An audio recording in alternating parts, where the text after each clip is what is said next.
Mesdames et messieurs, bonjour et bienvenue dans cette première édition de la journée.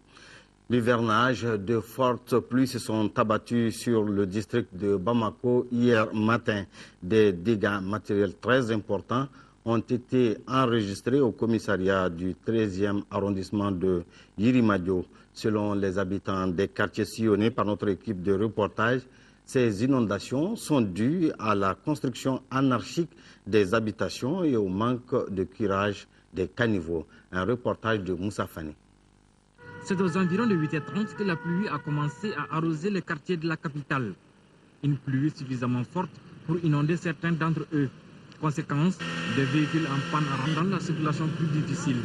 Des concessions, bureaux et boutiques pleins d'eau. On ne peut que remercier Dieu qui nous a déjà préservés.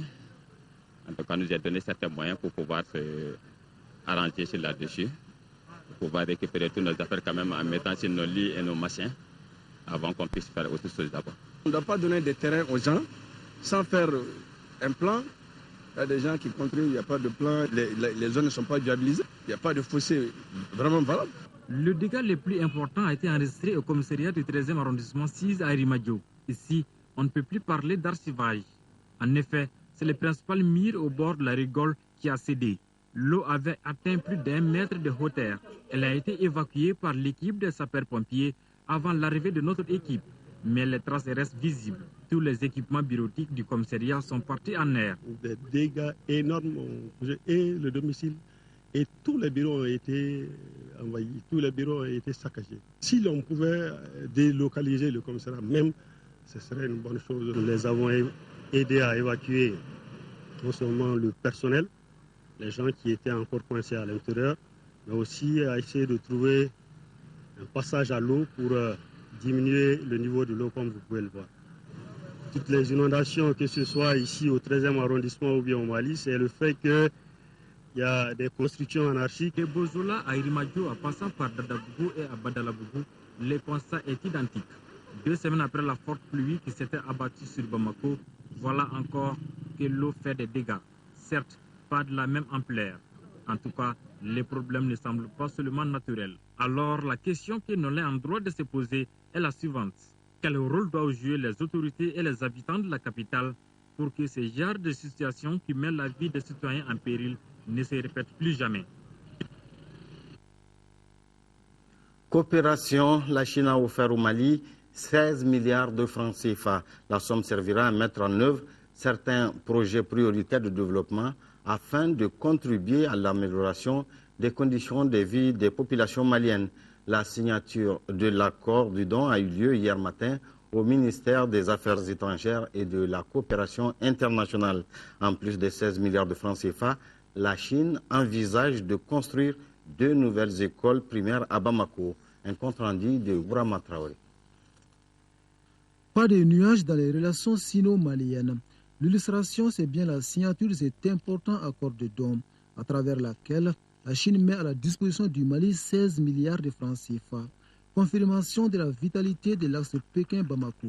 Notre gouvernement n'est aucunement surpris par ce nouvel effort financier que le gouvernement chinois vient de mettre à la disposition du Mali pour le financement des projets prioritaires qui seront identifiés et réalisés par le gouvernement du Mali pour l'amélioration des conditions de vie de ces populations.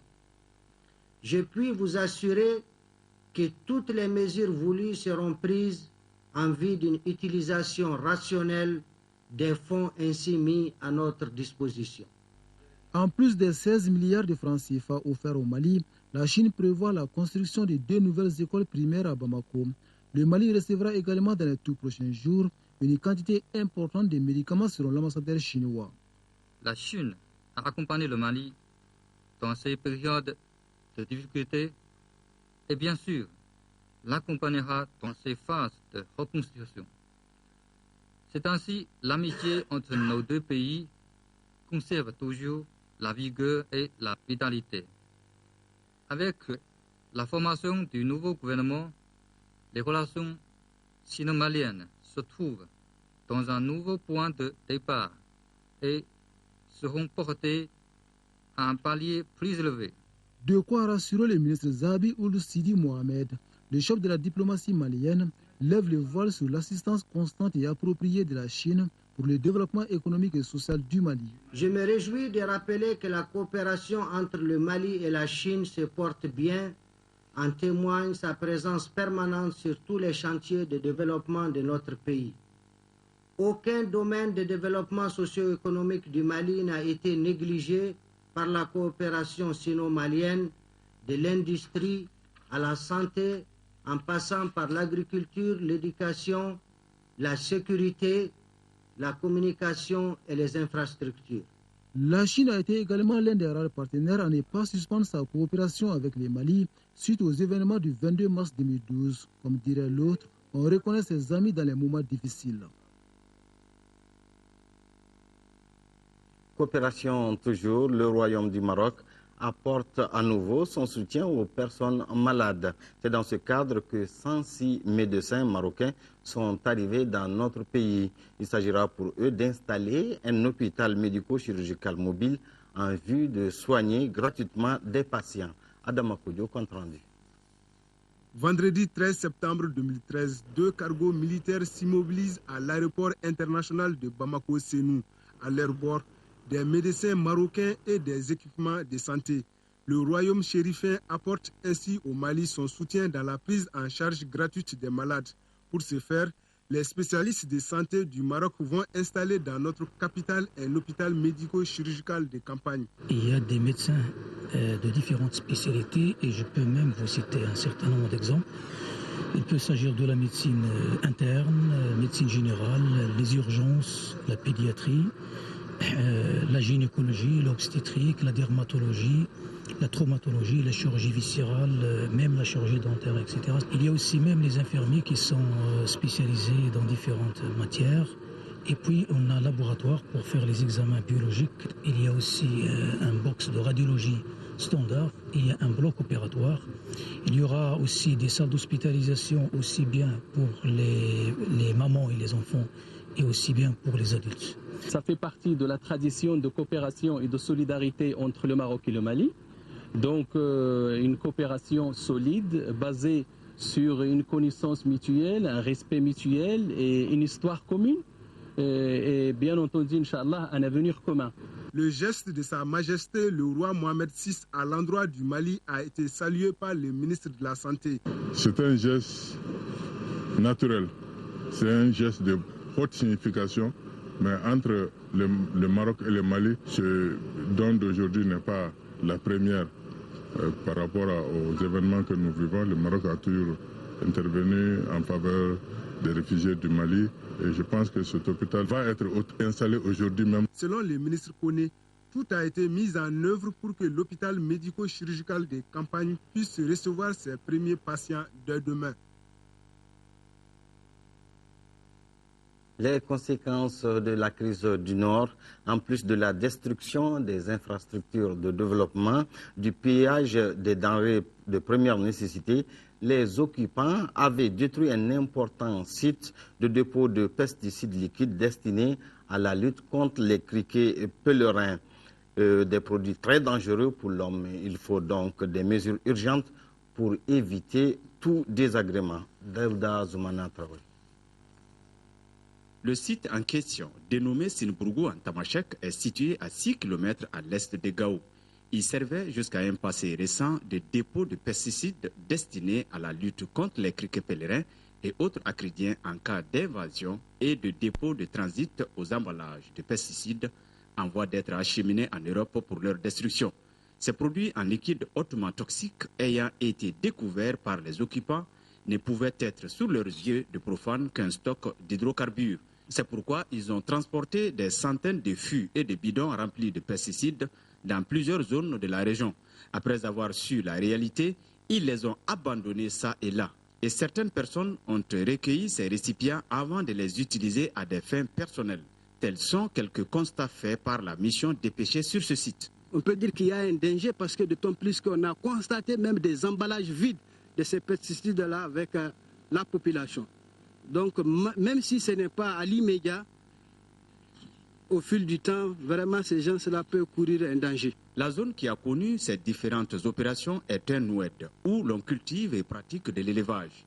Des milliers d'animaux y consomment la terre salée et y broutent l'herbe. C'est aussi un point de ravitaillement de la nappe phréatique par le biais des eaux de ruissellement. Toutes choses qui font de ces produits une menace à court, moyen et long terme pour la population et les animaux, d'où la nécessité de prendre le taureau par les cornes. C'est un risque vraiment environnemental, aussi bien pour les arbres et les pâturages qu'on a, aussi bien pour les cultures qu'on a, les poissons, l'eau, etc., etc. Ce site a également reçu les bombardements de l'armée française dans le cadre de la reconquête, déversant le restant du stock et éparpillant les emballages des pesticides obsolètes. Les premières tentatives de recherche de solutions n'ont pour le moment pas abouti. On était parti voir la mer en question où les gens ont pensé qu'il y avait eu assez de morts de crapauds tout autour au niveau de la mare. Donc cela ne nous a pas empêché quand même de prendre quelques échantillons de la zone de ruissellement. Ça c'est le sol qu'on avait pris une portion. Au niveau de la mare aussi, on a pris à peu près 1 demi-litre de l'eau et quelques jeunes de pousses aussi, quelques échantillons qu'on a envoyés à notre direction nationale pour analyse. Et jusque-là, on ne nous a pas fait signe. Les quantités de produits touchés par ces manœuvres sont estimées à plus de 700 000 litres et de plusieurs qualités, toutes dangereuses, c'est-à-dire mortelles à tout point de vue.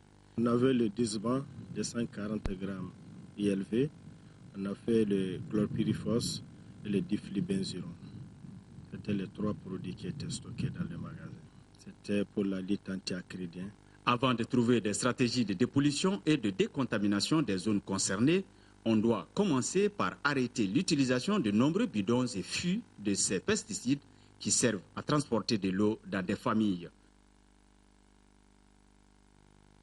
À l'étranger, le désarmement chimique de la Syrie sera évoqué le 28 septembre prochain en marge de l'Assemblée générale des Nations unies. C'est une décision des chefs de la diplomatie russe et américaine.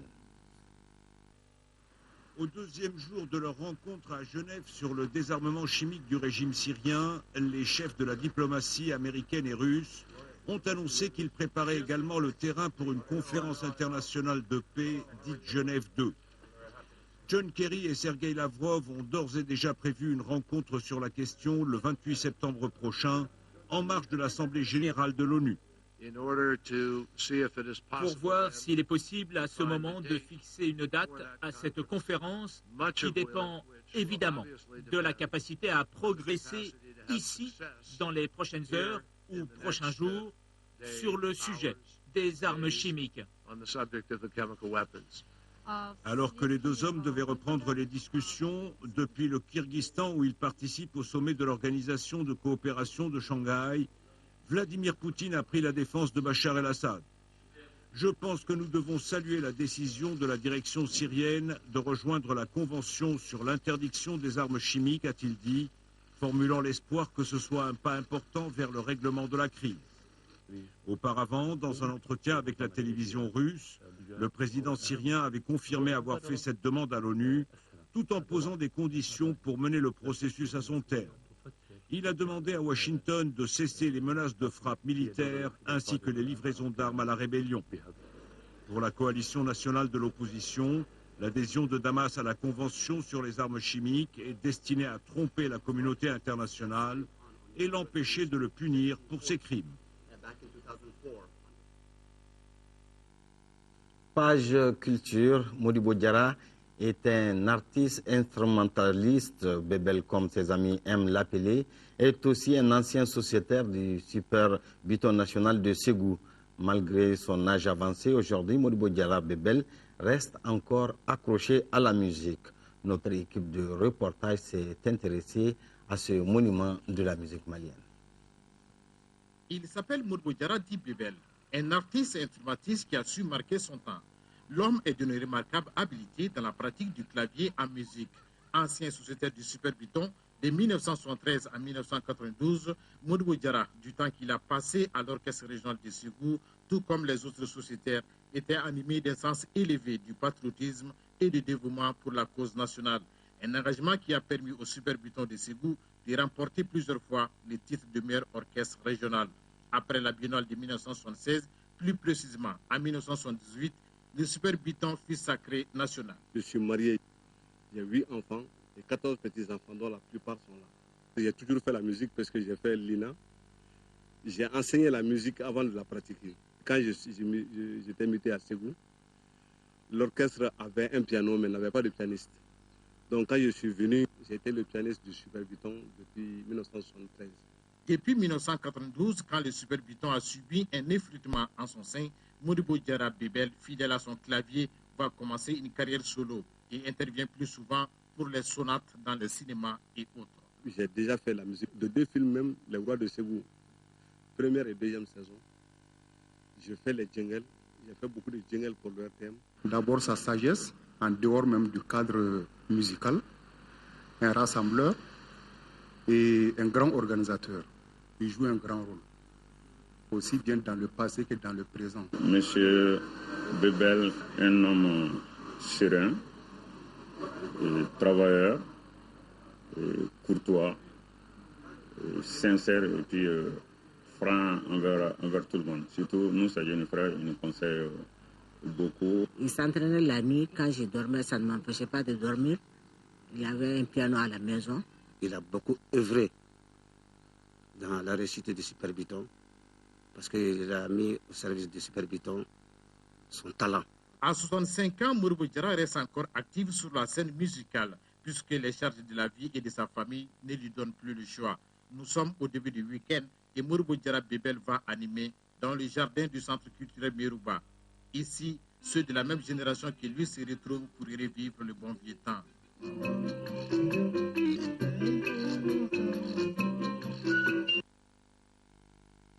Fin de cette édition, merci de l'avoir suivi. Prochain rendez-vous, ce serait pour le soir avec Ibrahima Djombele. Bonne suite des programmes de l'ERTM.